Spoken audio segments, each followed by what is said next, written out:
नागपुरात पोलिसांवर झालेला हल्ला दुर्दैवी, देशद्रोही लोकांना सोडणार नाही, दोषींवर कठोर कारवाई होणार, उपमुख्यमंत्री एकनाथ शिंदेंची ग्वाही. कार सेवा करून बाबरी मशीद पाडली, आता हीच पुनरावृत्तीची वेळ, समझने वाले को इशारा काफी है, मंत्री नितेश राणेंचा सूचक इशारा. आता भाषणबाजी नको, औरंगजेबाची कबर तोडण्यासाठी शिंदेंनी तारीख आणि जागा सांगावी, ती राजा आक्रमक तर औरंग्याच्या थडग्यावर थुंकण्याची व्यवस्था करा, तिथलं पर्यटन वाढेल, सुनील देवधर यांची फडणवीसांकडे मागणी. बीडमधील 26 पोलीस कर्मचारी आरोपी वाल्मिक कराडच्या जवळचे, तृप्ती देसाईंकडून लेखी पुरावे आणि पेनड्राईव्ह पोलीस अधीक्षकांकडे सादर, गुन्हेगारांना लपवण्याचं काम करणाऱ्यांना तातडीनं जिल्ह्याच्या बाहेर काढा, देसाईंची मागणी.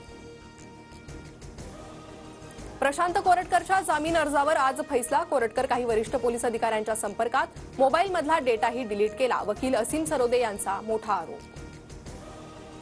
विधान परिषदेच्या 5 जागांची निवडणूक बिनविरोध होण्याची शक्यता, भाजपकडून संदीप जोशी, संजय केनेकर, दादाराव केचेंचा अर्ज, तर शिवसेनेत चंद्रकांत रघुवंशी आणि राष्ट्रवादी काँग्रेसकडून संजय खोडकेंनी अर्ज भरला, आज छाननी होणार.